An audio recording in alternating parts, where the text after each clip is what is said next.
సుందరమ్మ కీళ్లవాతంతో ఆసుపత్రిలో చేరింది. మందులు కొనాలి. ఒక్క రూపాయి లేదు. 18వ తారీఖు. ఇంకా జీతాలు రావడానికి 12 రోజులుంది. మెల్లగా మార్వడి సేటు కొట్టుకు వెళ్ళాడు. మల్లు పంచి కట్టుకుని తలకు పసుపు రంగు పాగా చుట్టుకుని కూర్చున్నాడు మార్వడి. ఏం భాయ్ ఇలా వచ్చావు? ఒక 100 రూపాయలు సర్దండి సేటుగారు. ఫస్ట్ తారీఖునిచ్చేస్తాను. మా అమ్మకు మందులు కొనాలి. దానికేం భాయ్? రఘు హృదయం గంతులు వేసింది. చాలా రోజుల నుండి బారుకు కూడా వెళ్ళలేదు. నిన్నొస్తే ఇచ్చేవాణ్ణి, వారం రోజుల వరకు డబ్బులు రావు అన్నాడు. అలానకు సేటుగారు. మాఫ్ కర్నాబాయ్ అని ఇంకో ఆసామితో ముఖం చేటంత చేసుకుని మాట్లాడుతున్నాడు. అతను తెచ్చిన గొలుసు తూకం వేసి 600 ఇచ్చాడు. రఘుకు తల తీసినట్టయింది. వేలకు వేలు వడ్డీ ఈ మార్వడికే కట్టాడు. అతనికి ఏమాత్రం అభిమానం లేదు. మీకు లేదని ఈయనకిచ్చానని చూస్తున్నావా? ఆయన అడిగి వారం రోజులైంది. రఘుకు అర్థమైపోయింది. సేటు 1 రూపాయి ఇవ్వడని. వెనుతిరిగాడు నీరసంగా. ముందు ఎప్పుడో అడిగితే అప్పిచ్చాను. అందుకే వచ్చాడు. ఇల్లు కూడా అమ్మిండు. ఏం చూసేస్తాం? వీడి చేతిలో కత్తెర్లున్నాయి బాయ్, కత్తెర్లు. రఘుకి వినిపించినా ఏం చేయగలడు? నిరాశగా నవ్వుకున్నాడు. స్నేహితులు అతన్ని మాట్లాడనివ్వకనే వారి వారి బాధలు ఏకరువు పెట్టారు. విధిలేక సుజాత దగ్గరికి వెళ్ళాడు. ఆ ఇంట్లో ఎంతో ప్రశాంతత కనిపించింది. పెద్ద కుటుంబం ఉన్నట్టు లేదు. ప్రభ అతన్ని చూసి నవ్వింది, నమస్కరించింది. తర్వాత పైకి వెళ్లి సుజాతను పీల్చుకుని వచ్చింది. ముఖమలా పీక్కుపోయిందేం? అమ్మకెలా ఉంది? ఇప్పుడు పర్వాలేదు. ప్రభ కాఫీ పలహారాలు తెచ్చింది. నువ్వు పలహారం చేస్తూ ఉండు, నేను తయారీ వస్తాను. సుజాత వెళ్ళిపోయింది. కాంతమ్మ శ్రీరామ్ నెత్తుకునొచ్చి యోగక్షేమాలు అడిగి వెళ్ళిపోయింది. సుజాత తయారీ వచ్చినా డబ్బు అడగలేకపోయాడు. ఆసుపత్రికి వెళ్ళాక అసలు సంగతి బయటపడింది. మందులేవిరా? తెస్తానమ్మా అన్నాడు తల వంచుకొని. సుజాతకి అతని నిస్సహాయత అర్థమైంది. బయటకు పిలిచి చివాట్లు వేసింది. ఇంటికి తీసుకువెళ్లి డబ్బిచ్చింది. ఆమె దగ్గరైనా ఎక్కడది? శ్రీరామ్ నామకరణోత్సవం నాడు సరళ 100 రూపాయలు, సుమతి 100 రూపాయలు వాడి చేతిలో పెట్టారు. అవి అలాగే ఉన్నాయి. అత్తగారికి తర్వాత చెప్పొచ్చునని ఇచ్చేసింది.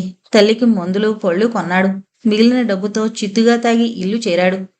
మర్నాడు తల్లిని చూసి వదిన దగ్గరకు వెళ్ళింది. సుజాతను చూస్తూనే బావురు మంది సరళ. ఏంటొదినా, ఏం జరిగింది?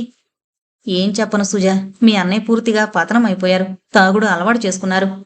వదినా, నేను నమ్మను. అది అసంభవం. ఈ రాత్రికి ఉండి చూడు. నిన్న నువ్వు డబ్బులిచ్చావు. అది అయిపోయే వరకు తాగుతారు. నువ్వు ఊరుకున్నావో వదినా? ఏం చేయను? ఏడుస్తూ తాగద్దని బ్రతిమలాడితే మరెప్పుడూ తాగనంటారు. గట్టిగరిస్తే కొడతారు. తన బాధలు మరిచిపోవడానికి తాగుతారట. అంతలేసి బాధలేమున్నాయి వదినా? అప్పులు పుట్టడం లేదు. అన్నింటికన్నా మానసిక బలహీనత. సంసార బాధ్యతలు నాకొదిలి ఆఫీసు పనులు చూసుకోమన్నాను.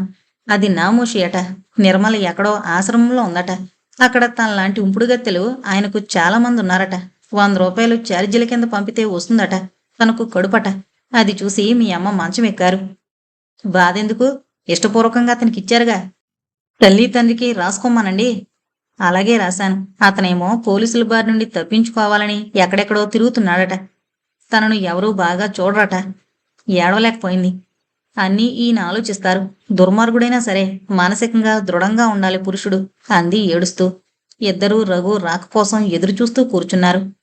రాసుజా, నువ్వు భోజనం చేద్దు. ఆయన ఇప్పుడే రారు. ఇద్దరూ అన్యమనస్కంగా కూర్చున్నారు. సుజాత కంచాల వంక చూసింది. వెండి కంచాలు అమ్మారా సరళ? మొన్న శ్యామల కొడుకి శ్రీకారం చేయించారు. అప్పుడు అత్తయ్య ఆయన వెళ్లారు. అదేం తిండి సుజా? చాలుదినా. రఘు వచ్చాడు. ఏదో పాట పాడుకుంటున్నాడు. అతన్ని ఆ స్థితిలో చూస్తానని ఊహించని సుజాతకు కళ్ళు చెమర్చాయి. చిట్టి, ఏ చిట్టి! 10 గంటలు దాటాయి. ఇప్పుడు చిట్టి మేల్కొనుంటుందా? చిట్టిని పిలిస్తే చిట్టి అమ్మ రావాలి. బంగారు బొమ్మ. అన్నయ్య! తీవ్రంగా అనబోయిన సుజాత గొంతు బొంగురుపోయింది. సుజా, నువ్వా? ఈ నరకంలోకి ఎందుకొచ్చావు? అన్నయ్య! బావురు మంది సుజాత. ఎందుకమ్మా ఏడుపు? బావ ఏమన్నా అన్నారా? ఊరుకో. లేచొచ్చి చెల్లెలి తల హృదయానికి హత్తుకున్నాడు. ఎందుకురా ఈ అలవాటు చేసుకున్నావు? సారీ సుజా, మళ్ళీ తాగను. ఒట్టు, నన్ను నమ్మవా? సుజా, తాగొచ్చిన ప్రతిరోజు ఇదే తంతు. ఇప్పుడు ప్రమాణాలు చేస్తారు. రేపు గాలిలోకి ఎగిరిపోతాయి. రండి అన్నం. ఏంటే, ఏమన్నావు? సరళ గొంతు పట్టుకున్నాడు. అన్నయ్య! సుజాత అతని చేతులు విడిపించింది. అతను తీవ్రంగా చూసి మంచం మీద కూలబడ్డాడు. సరళ బ్రతిమాలి ముట్టికాయలు తింటూ అన్నం తినిపించింది. అన్నం తింటూనే అలసిపోయినట్టు నిద్రపోయాడు. విష్ణు రాగానే సుజాత వెళ్ళిపోయింది. కాని ఆమె ఎందుకో పూర్తిగా మారిపోయింది. పరధ్యాస, చికాకు ఎక్కువయ్యాయి. శ్రీరామ్ బాధ్యత పూర్తిగా కాంతమ్మ వహించింది కాబట్టి సరిపోయింది. ఉదయ్ వివాహం వైభవంగా జరిగింది. అతని భార్య వాసంతి అందంగా ఉంది. పియూసీ చదివింది. 50,000 కట్నంతో వచ్చానన్న గర్వం ప్రతి నిమిషం ప్రదర్శించుకోవాలని చూస్తోంది. దానికి తోడు ప్రతి నిమిషం సుశీలమ్మ ఆ కుటుంబాన్ని గురించి చులకనగా మాట్లాడుతుంది. వాసంతికి ఉదయ్కు మేడపై రెండో గది ఇచ్చారు. అది కొంచెం చిన్నది. చేతులుపుకుంటూ వచ్చిన వారికి అన్నీ అమరతాయి. నా కోడలు 50,000 కట్నంతో వచ్చిన ఇరుకుగదే కర్మ. ఆమె ఒకటే బాధపడసాగింది. కోడలికి పలహారం దగ్గర నుండి పూల వరకు పైకి పంపేది. కన్నాని ఎవరి పని చెయ్యొద్దని ఆజ్ఞాపించింది. ఉమ్మడి కంపెనీలో పనిచేస్తే స్వతంత్రం ఉండదు. పైగా డాబు దర్పం రావంటూ వాసంతి పోరి భర్త చేత వేరే చోట ఉద్యోగానికి దరఖాస్తు పెట్టించింది. మామగారి రికమెండేషన్తో మంచి ఉద్యోగం సంపాదించాడు. అప్పటి నుండి వారి ధీమా ఇంకా ఎక్కువైంది. 50,000 పెట్టి ఎక్కడైనా ఇల్లు కొనాలి, అద్దెలొస్తాయి. ఒకటికి 10 సార్లు అనుకునేది సుశీలమ్మ. ఎక్కడైనా పొలం కొందామే, చలపతి ఆలోచన. వెధవ స్కూటర్, ఓ కారు కొనాలి, హాయిగా ఉంటుంది. ఉదయ ప్రణాళికలు. కష్టపడకుండా వచ్చే డబ్బు ఎన్నో అనర్థాలకు మూలం. మనిషికి గర్వం, వక్రమైన ఆలోచనలే వస్తాయి. కష్టపడి సంపాదిస్తే దాని విలువ తెలుస్తుంది. సక్రమమైన ఆలోచనలొస్తాయి. రోజులాగే ఆ రోజు ఆఫీసుకు తయారైంది సుజాత. నిన్నటి స్టేట్మెంట్ నిండా తప్పులే. నీ మనసు బావున్నట్టుంది, విశ్రాంతి తీసుకో. విష్ణు వారించాడు. పర్వాలేదు, ఒకసారి చెబితే వినాలి విసుక్కున్నాడు. అతను వెళ్ళిపోయాక పనేం తోచలేదు. రోజూ క్రమం తప్పకుండా పనిచేసేవారికి ఆ వేళకు పని లేకపోతే పిచ్చెక్కినట్టుంటుంది. ఎవరో సోమరి వాళ్లకు తప్పితే. అందుకే తోచడం అన్న సమస్య ఉండదు. సుజాత బూజుకర్రతో బూజు దులుపుతోంది. 10 గంటలకు ఉదయం మేడ దిగుతున్నాడు. సుజాతను ఇంట్లో చూసి ఆశ్చర్యపోయాడు. వదినిగారు, ఈ సమయంలో ఇంట్లోనా? ఎక్కడో పిడుగు పడుతోంది. జంట పిడుగులు పడతాయి మరిది గారు. తమరు చాలా తొందరగా లేచారు అంది. అతనికి షిఫ్ట్ డ్యూటీ, అందుకే ఒక్కోసారి 1 గంటకు లేస్తాడు. అతను లేవకపోతే వాసంతి లేవదు, పలహారం చేసి పడుకుంటుంది. మేం 12 గంటల దాకా పడుకుంటాం. ఆక్షేపించడానికి నువ్వెవరు? పై మెట్టుపై నిల్చున్న వాసంతి తీవ్రంగా అంది. చూడు వాసంతి, ఆక్షేపించడానికి సమానత్వం ఉండాలమ్మా. నేను చేతులుక్కుంటూ వచ్చాను. 50,000తో వచ్చిన నీతో నాకేం పోటీ? మరిది ఏదో పరిహాసంగా అంటే జవాబు చెప్పాను. సుజాత జవాబుకు అందరూ తెల్లబోయారు. ఆమె నోరు విప్పి ఏనాడు జవాబు చెప్పలేదు. ఇన్నాళ్ళు అంతా తనకన్నా పెద్దవారు అని మాట్లాడేది కాదు. ఇప్పుడు ఊరుకుంటే రెచ్చిపోతుందని జవాబు చెప్పింది. You bloody language please. Sujatha నవ్వుతూ అన్న మాటలు పొదునుగా ఉన్నాయి. ఉదయ్, చెల్లైకి కాస్త డీసెంట్ లాంగ్వేజ్ నేర్పించు అంది. ఏమండి? వాసంతికి ఉక్రోషంగా ఉంది. సుజాత, ఏంటేవ్ మహా జోరుగా ఉంది, దానంటే నేను ఊరుకోను. సుశీలం వచ్చింది. ఎవర్ని అండానికి తీరిక ఓపిక రెండూ లేవత్తయ్యా. నోరు అదుపులో పెట్టుకుంటే మంచిది. అత్తా కోడలు సుజాతను సాయంత్రం వరకు సాధిస్తూ ఉన్నారు. ఉదయ్ జీతం స్వంతానికి ఖర్చు పెట్టుకుంటాడు. ఎవరికి ఒక్క పైసా ఇవ్వడు. అయినా అతని అదృష్టం. అతన్ని అతని భార్యను ఆడబిడ్డలు అందరూ గౌరవిస్తారు. అదంతా 50,000 మహత్యం అని తెలిసిపోయింది. దీపావళి పండగకు సుమతి సుధా వచ్చారు. అందరూ వాసంతితో చేరి ఆమె పుట్టింటి వైభవం వింటున్నారు. కనీసం పూటకు 4 రకాల కూరలు లేనిదే భోజనం చెయ్యం. ఈ ఇంట్లో కూడా ఇదివరకు అలాగే ఉండేది వాసంతి. మా నాన్న పోయాడు, అంతా పోయింది. అలాగా వదినగారు. ఒకసారి ఓ గమ్మత్తు జరిగింది.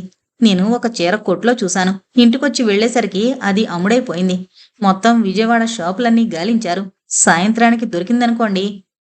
మాకు అలాగే జరిగేది వాసంతి. వీడి చేతిలోకి ఇల్లొచ్చాక ఇలా తయారైంది. మీ అమ్మగారెలా ఊరుకుంటారు? మా అమ్మ అంటే మా అన్నయ్యకు హడలు. మా అన్నలు నిజంగా ఎంత మంచివారో. అటుగా వెళుతున్న సుజాత విని నవ్వుకుంది. వాసంతి అన్నలిద్దరూ ఆడంగి ముత్తయిలే. వాళ్ళు మగవారితో తిరగరు, తల్లి చుట్టే తిరుగుతారు. అమ్మా, కంచి చీర తీనా, ధర్మవరం చీర తీనా? తల్లిని అడుగుతూ తల్లి చెల్లెలు విడిచిన బట్టలు జాగ్రత్తగా డ్రై క్లీనింగ్కిస్తూ మడత పెడుతూ ఉంటారు. ఎప్పుడూ జేబులోంచి దువ్వెనతో క్రాఫ్ దూకుంటూ ఉంటారు. వారికి విష్ణు పోలిక. వాసంతి, ఈ పంజాబీ అమ్మాయి మేళ్ళలో నెక్లెస్ బావుందే, చేయించమను మీ అత్తారిని. అలా సాగుతుంది వాళ్ల మధ్య సంభాషణ. తల్లి ఏరిపెట్టిన బట్ట వేసుకుంటారే తప్ప తమది అంటూ ఏం ఉండదు. మీ అమ్మ అదృష్టవంతురాలు. మా అమ్మ చూడు, వాడి కొడుక్కి ఆయా. సుజాత ఉలిక్కి పడింది. ఈరోజు ఓ కొత్త సత్యం తెలిసొచ్చింది. తన కొడుకును పూర్తిగా అత్తగారికి వదలడం కూతురికిష్టం లేదని. రండి, నా చీరలు చూద్దురుగాని. వాసంతి తన చీరలన్నీ చూపింది. ఆ తర్వాత ఏం జరిగిందో గాని చెరొక చీర పట్టుకునొచ్చారు సుమతి సుధా. అమ్మా, వాసంతి చాలా పొడవు, ఇవి పొట్టయిపోయాట, మాకిచ్చింది. బావుంది అంది కాంతమ్మ. ఏమంటే ఏం గొడవ వస్తుందోనని. మర్నాడు భోజనాల దగ్గర వాసంతి డైరెక్ట్గా విష్ణుని డబ్బడిగింది. డబ్బెందుకమ్మా? వదిన సుధా నా దగ్గర చీరలు కొన్నారు. నీకు షాకుందా? వాసంతి ముఖం కందగడ్డలా అయింది. అతను లేనప్పుడు నానా హంగామా చేసే అత్త భర్త అతని ముందు మాట్లాడరు. విష్ణును ఒంటరిగా ఎదిరించడం కష్టంగా తోచింది. అదీగాక అతడు నవ్వుతూ ఇంట్లో వారితో మాట్లాడడం ఆమె చూడలేదు. కాదు, నా దగ్గరున్నవి నచ్చాయి. డబ్బు వారిని అడుగు. మేమిచ్చేవి కట్నాలు, కట్టిన చీరలు కాదు. మాకున్నంతలో కొత్తవిస్తాం. పచ్చి వెలక్కాయ గొంతులో పడ్డట్టయింది. ఏమో అనబోయింది. విష్ణు ముఖంలోని గంభీరత, కళ్ళల్లోని ఎర్రజీరలు చూసి ఆగిపోయింది. తనకు పొట్టయ్యాయని ఇచ్చింది గాని డబ్బు తీసుకుంటుందని అనుకోని ఆడపడుచులు తెల్లబోయారు. అక్కయ్య, కట్టి విడిచిన చీరలు ఎవరు కడతారో తెలుసా? పనివారు. అభిమానం వదిలి మీరు. కోపంతో మాట రాలేదు. ఒకరు ఒకరు కట్టుకుంటే తప్పేం? తప్పులేదు, స్నేహితురాళ్ళు ఆత్మీయులైనప్పుడు. అతను లేచి వెళ్ళిపోయాడు. అందరూ ముఖాలు మాడుచుకున్నారు. వాసంతి భరతను కొరకొరా చూసి పైకి వెళ్ళిపోయింది. రఘు ఉద్యోగం ఊడిపోయింది. అతనికి 2-3 వార్నింగ్ నోటీసులు ఇచ్చారు. అతని ప్రవర్తనలో పనిలో మార్పు లేదు. సరళకేం తోచడం లేదు. సుందరమ్మ ఆసుపత్రి నుంచి వచ్చిన నీరసంగా ఉంది. బలమైన ఆహారం కావాలంటాడు డాక్టర్. అయోమయంగా ఉంది. కంపెనీ మేనేజర్ ఇంటికి ఓసారి ఏదో పార్టీకి వెళ్ళింది. అది గుర్తుంది. ఆ గుర్తుతో సరళ అక్కడకు వెళ్ళింది. తనింటి పరిస్థితి చెప్పింది. నేను ఏం చేయనమ్మా, నచ్చజెప్పాను. సంవత్సరం నుండి ఇదే తంతు. ఈ మధ్య మధ్యాహ్నమే తాగి రావడం, అందర్నీ నానా బూతులు తిట్టడం, అన్నీ అవకతవక పనులే. కచర్లు చేస్తూ అన్నాడు. ఏమండి, పిల్లల ముఖం చూసి ఇంకొక అవకాశం ఇవ్వండి. ఆయనకి ఇన్నేళ్ల సర్వీస్ ఉంది కదండి. అతను ఇంకొక అవకాశం ఇవ్వడానికి అంగీకరించాడు. మీ మేలు మరిచిపోలేను. ఇప్పుడు ఆ మాట అనుకో. మీ ఆయన మళ్ళీ పనిలో చేరితే అందుగాని అన్నాడు. ఆయన మాట నిజమే అయింది. సరళ ఎంత చెప్పినా అతను ఉద్యోగం చేయడానికి అంగీకరించలేదు. పైగా మేనేజర్ ఇంటికి వెళ్ళినందుకు నానా మాటలు అన్నాడు. నన్నేమన్నా పర్వాలేదండి, నా పిల్లలకు అన్యాయం చేయకండి బ్రతిమిలాడింది. నాకు గౌరవం లేని చోట ఒక్క నిమిషం కూడా పని చేయను అన్నాడు. మగాడు, వాడి మంచి చెడ్లు వాడికి తెలియవా? వాడిని బతకనివ్వా ఏం? అత్తగారి మాటలు విని తల బద్దలు కొట్టుకోవాలనిపించింది. సుజాతకు కబురు చేసింది. ఆమె వచ్చి ఎన్నో విధాలుగా చెప్పింది. రఘు అంగీకరించలేదు. అన్నయ్య, కష్టాల్లో నిలదొక్కుంటేనే మనిషి. నా మాట విను. నేను వెళ్ళినప్పుడు మా ఇంట్లో ఇంతకు రెట్టింపు అధ్వాన్నంగా ఉంది. అవునే, వెళ్ళావు, అన్నీ చక్కబడ్డాయి. ఒక్కొక్క ఆడదాని పాదం మహిమే తల్లి. వచ్చిందిగా ఎనపగజ్జల తల్లి. అమ్మా! ఎందుకు సుజా? అమ్మ అన్నది నిజమేనేమో. నా పెళ్ళయ్యాక ఒకరోజు శాంతంగా ఉన్నామా? రఘు అన్నాడు. సరళ ముఖం చేతులతో కప్పుకొని బయటికి వెళ్ళిపోయింది. నీ అసమర్థత ఆడదాని మీదకి నెట్టడానికి సిగ్గులేదట్రా? ఆడపులిలా లేచింది సుజాత. సుజా, ఇంకా నన్న పేరుతో పిలవకు. అమ్మా, నీ శారీలు చీరలు నాకు అక్కర్లేదు. నీ కూతురులాగే కోడలు ఒక మనిషి అని ఎందుకు అనుకో? మిమ్మల్ని భగవంతుడు కూడా బాగు చేయలేడేమో. సుజాత చరచరా బయటకొచ్చింది. సుజా, సరళ పిలిచింది. వద్దమ్మా, నా కోసం మీ అన్నయ్యపై విముఖత పెంచుకోకు. మా సంసార చక్రం బురదలో కూరుకుపోయింది. బాగు చేయడం ఎవరితరమూ కాదు. వదినా, ఒక్క వాగ్దానం చేయి సుజా. నేను ఎప్పుడు పిలిచినా రావాలి. ఒక విధంగా వాళ్ళన్నది నిజమేనేమో, నా పాద మహిమేనేమో. వదినా, అలానుకో. చేజేతులా చేసుకుని కర్మంటే నమ్మను. సుజాతకు కన్నీరు ఆగడం లేదు. పోనీ వారిని పంపించినా? వద్దు సుజా, మాట వినకపోతే మనసులు కష్టపడతాయి. ఎవరూ ఆయనను మార్చలేరు అంది సరళ. సుజాతకి ఆ రోజే పథ్యం పెట్టారు. ఆమెకి జ్వరంలో కొన్ని నిజాలు తెలిసొచ్చాయి. పని చేసినందుకు అభిమానం తప్పితే భర్తకు తనంటే మరేం లేదు అనుకుంది. తోటి ఉద్యోగులపై చూపే గౌరవమే తనపై చూపుతున్నాడు అనుకుంది. కానీ ఈ వారం రోజుల్లో అతను వెళ్ళిందే అరుదు. గెడ్డం గీసుకోలేదు. అతను పేషెంట్లా తయారయ్యాడు. ఆ రోజు పుట్టింట్లోనే తలపోటు ప్రారంభమైంది. ఇల్లు ఎలా చేరిందో తెలీదు. అదేంటమ్మా అలా ఉన్నావు? కాంతం అడిగింది. తలనొప్పత్తయ్య. పైకి వెళ్ళి బెడ్ కవర్ తీసి పడుకుందే గుర్తుంది. మళ్ళీ ఈరోజే తెలివొచ్చింది. సుజా, ఏమండి, మీకేమైంది అంది అతని గెడ్డం రాస్తూ. భలే దానివే. అతను నవ్వాడు. ఆ నవ్వులో ఏదో బరువు దించుకున్న భావం కనిపించింది. నువ్వే వారం రోజులు పడకబెట్టావు. ఆ అంది. తల దగ్గర బల్లపై మందులు పళ్ళు ఉన్నాయి. కొంచెం దూరంలో క్యాంప్ కాట్ ఉంది. లేవాలని ప్రయత్నం చేసి విఫలురాలయ్యింది. నీరసంగా ఉంది. కళ్ళు మూసుకుంది.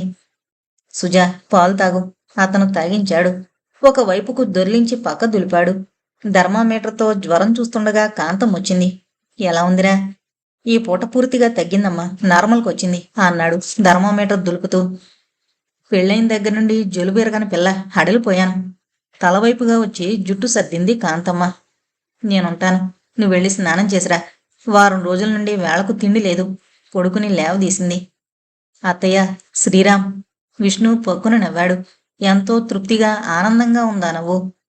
చూసావామ్మా, ఎవరి కొడుకును గురించిన తాపత్రయం వారిది. ఆడపిల్లవై పుడితే తెలిసేదిరా అంది. మరో 2 రోజుల్లో పూర్తిగా కోలుకుంది సుజాత. మీ అన్నయ్య మీద బెంగతో నన్ను అన్యాయం చేయాలనుకున్నావు కదూ? విష్ణు అడిగాడు కొడుకును ఆడిస్తూ. అలాంటిదేం లేదు. ఏది, నా ముఖం చూసానా ఆ మాట? జ్వర తీవ్రతలో అన్నీ బయట పెట్టావు మేడం.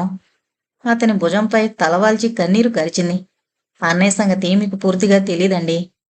అంతా తెలుసు. సరళొచ్చారిక్కడికి. ఈ సాయంత్రం రావచ్చు అన్నాడు కొడుకును పడుకోబెట్టి. తాగడానికి డబ్బు కావాలి. నా దగ్గరకొచ్చి ఎన్ని అబద్ధాలాడేవాడు.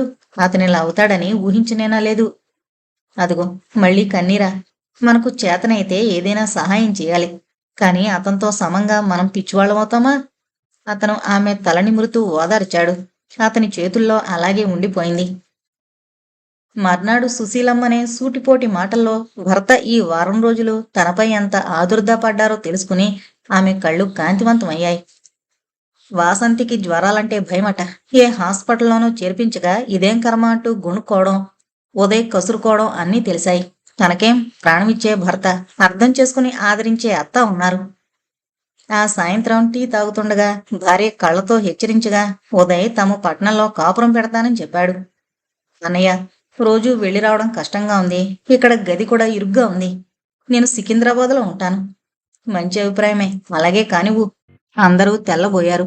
అతను ఎదురు చెబితే ఎలా మాటల బాణాలు విసరాలా అని అత్తా కోడళ్లు ఎదురు చూశారు. అలాంటి అవకాశమే రాలేదు.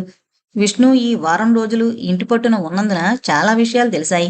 సుశీలమ్మ గర్వం, వాసంతి అహంకారం చూసి ఇలాంటిదేదో జరుగుతుందని ఊహించాడు. పట్నంలో మేడ ఖాళీ చేయించినా? అంతా కాదు, సగం మాత్రమే. నాన్నగారు రాశారు, సికింద్రాబాద్లో ఇల్లు ఇద్దరికి, ఊర్లోది ఒకరికని. అక్కడ సగం ఇష్టం లేకపోతే ఈ ఇల్లే పూర్తిగా తీసుకోండి.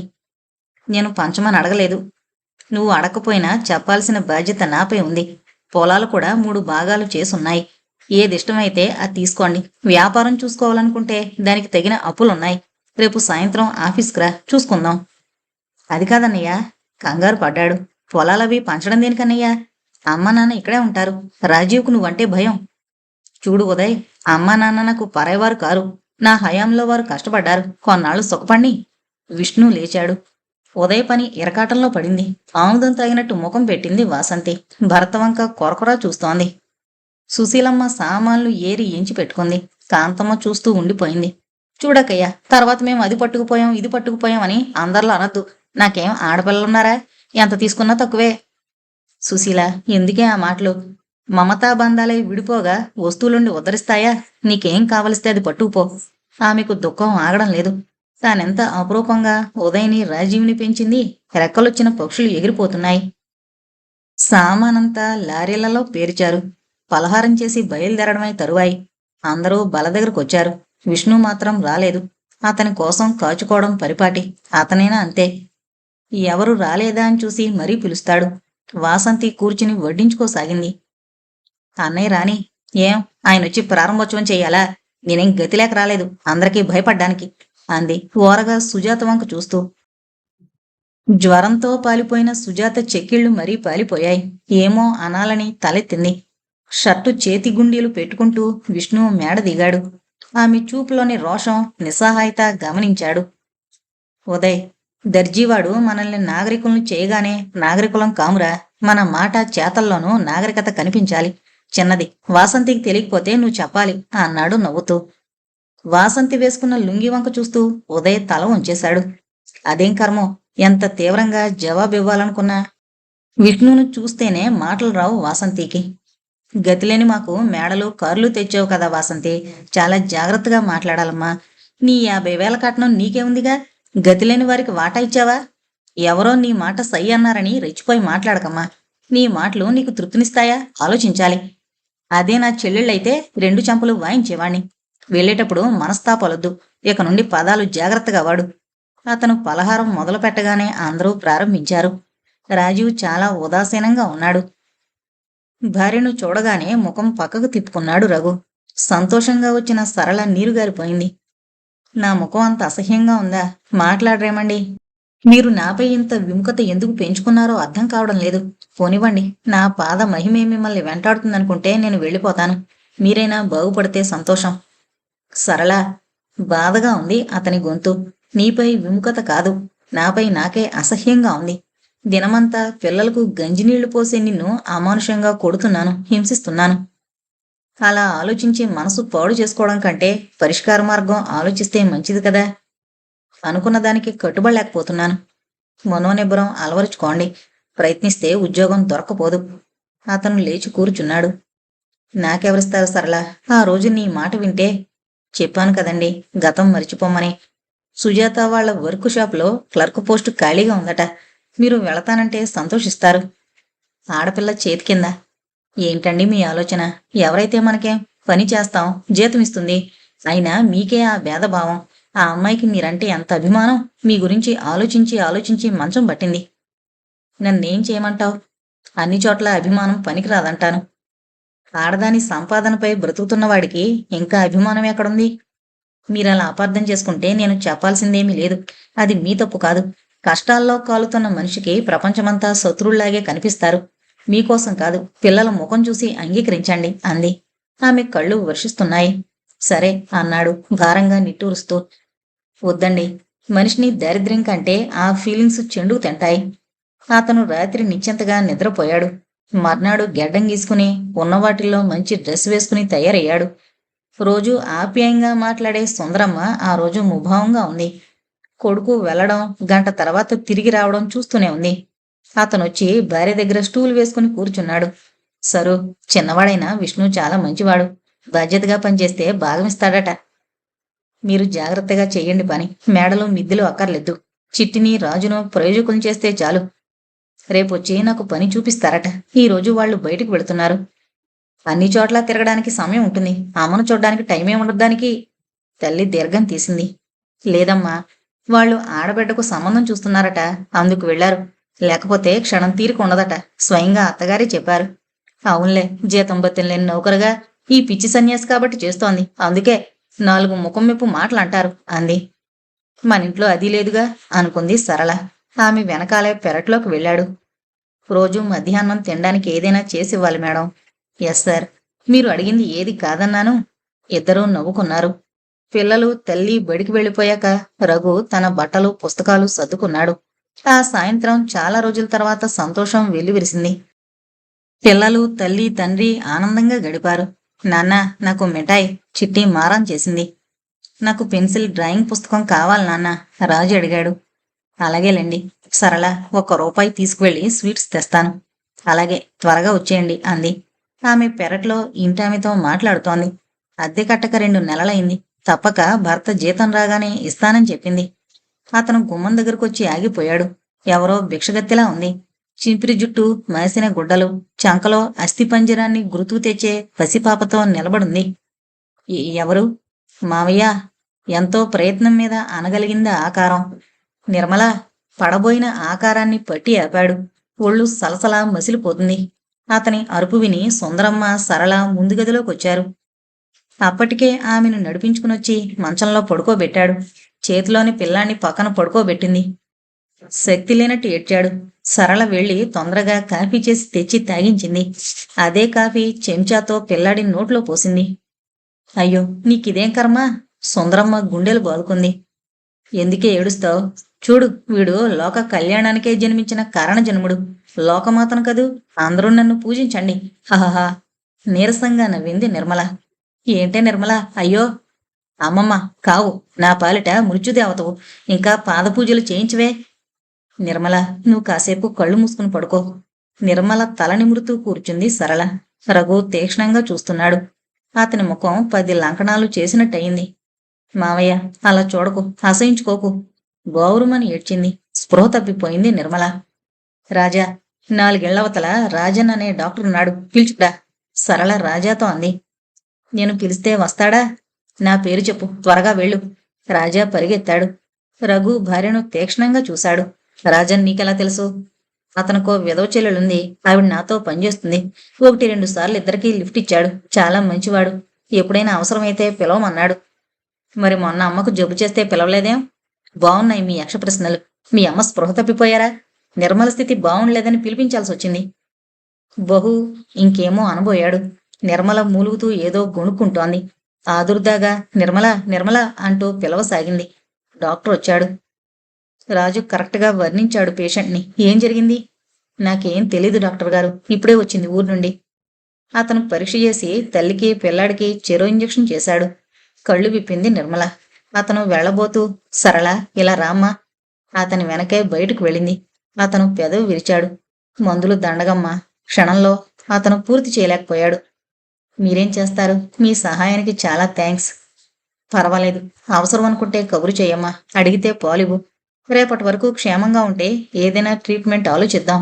అతను వెళ్ళిపోయాడు. సరళ మనసు నీరైపోయింది. బంగారం లాంటి పిల్ల ఇలా పాడైపోయింది. కళ్ళు ఒత్తుకుంటూ వచ్చింది. ముగిసిందా రహస్య సమాలోచన? వెటకారంగా అడిగాడు రఘు. భర్త వంక అసహ్యంగా చూసింది. ముగిసింది. ఇంట్లోకి వచ్చింది. 10 నిమిషాల తర్వాత కళ్ళు విప్పింది నిర్మల. అత్తయ్య, నువ్వు దేవతవు. నన్ను క్షమించావు. ముందొద్దు. నన్ను నీ చేతుల్లో పోని. పాపాలు కడుక్కుపోతాయి అంది నీరసంగా. ఊరుకో అమ్మా. అసలు ఏం జరిగింది? ఏం చెప్పేదత్తా? వారి వద్ద ఏవో వశీకరణ మూలికలుంటాయి. వంచాడు. వాడు నడిపేది వ్యభిచార గృహాలు. నెల నెల దివ్యౌషధం అంటూ ఏమో ఇచ్చేవాడు. అది తాగి కడుపులో మంట భరించలేక ఓసారి పారబోసాను. ఫలితం కనిపించింది. ఆ వంచకుడు. ఊరుకో. రేపు చెబుదువుగాని నిర్మల. చెప్పని అత్త. నేను బ్రతుకుతానో లేదో నాలా మరెవరో మోసపోవద్దు. వంచకుడు నన్ను అసహించుకుని తరిమేశాడు. ఆయాస్ పడసాగింది. సరళ పిల్లాన్ని తీసి కింద ఓ బొంతేసి పడుకోబెట్టింది. సుందరమ్మ తల కింద చేయి పెట్టుకుని నిద్రపోయింది. ఆసుపత్రిలో వీడు పుట్టాక మళ్ళీ ఆశతో వెళ్ళాను. కొడుకుని చూసి ఆదరిస్తాడని. వాడికి అదంతా అవసరం లేదు. కామపిశాచి, రాక్షసుడు. ఎల్లవేళలా స్త్రీ కావాలి. కాళ్ళ వేళ్లా పడితే ఆశ్రమంలో ఉండమన్నాడు. నా ఆరోగ్యం బాగుపడలేదు. ఆశ కోరికలకు అనుగుణంగా తయారు కాలేదు. తన్ని తగలేశాడు. అమ్మకు కోపంతో ఉత్తరం రాశాను. మిగిలిన పిల్లల బ్రతుకులు నాశనం చేయొద్దని రాసింది. చేతులు మారాను. ఇదిగో ఇలా. ఆయాసంతో మాట్లాడలేకపోయింది. పడుకోమ్మా. రేపు మాట్లాడుకుందాం. దుప్పటి తీసి కప్పింది. నిర్మల మగతలోకి జారిపోయింది. సరళ.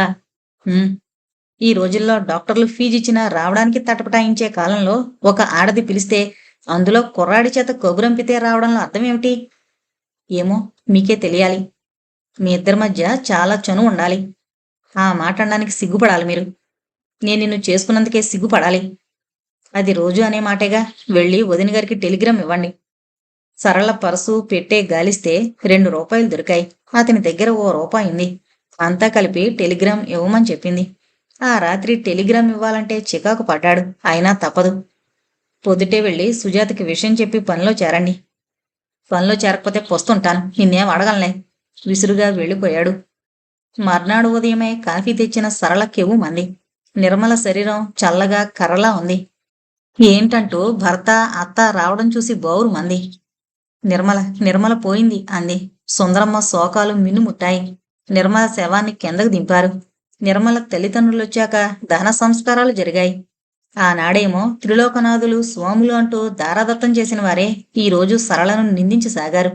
రఘుతో పోట్లాడి వెళ్ళిపోయారు. ఖర్చులన్నీ విష్ణు భరించాడు. వెళ్లేవారు మీ మనవని తీసుకుపోండి. మనవడా మట్టిగడ్ల. దాంతోపాటు కాష్టంలో పడేస్తే పోయేది అంది తల్లి నీరసంగా. తన జీవం ఉందని తెలుపుతూ అటు ఇటూ కదిలిన పిల్లాడికి సరళే పాలు పట్టింది. వాణ్ణి చావనీవే అంది సుందరమ్మ. వాడు నేను పుడతానంటూ వచ్చాడా? పుణ్యం, స్వర్గం, లోక కళ్యాణం అంటూ వాడి జన్మకు కారకులు మీరు. వాణ్ణి పెంచి ఏం చేద్దామని? వాడు బ్రతికితే ఆలోచిద్దాం అందే నిర్లక్ష్యంగా. సరళంచనా తప్పు కాలేదు. 4 రోజుల అనంతరం ఓ సాయంత్రం తల్లిని వెతుకుంటూ పోయాడా కారణ జన్ముడు. ఆ పిల్లవాడి జన్మకెవరూ సంతోషించినట్టే అతని మరణానికెవరో విచారించలేదు. గడ్డిపూలు పోస్తాయి, రాలిపోతాయి. అలాగే వాడు పోయాడు. రఘు పిచ్చిగా చూశాడు. భూస్థాపితం చేయక తప్పలేదు. 4 రోజులు పాలు తాగించిన మమకారమేమో సరళ 2 కన్నీటి బొట్లు రాల్చింది.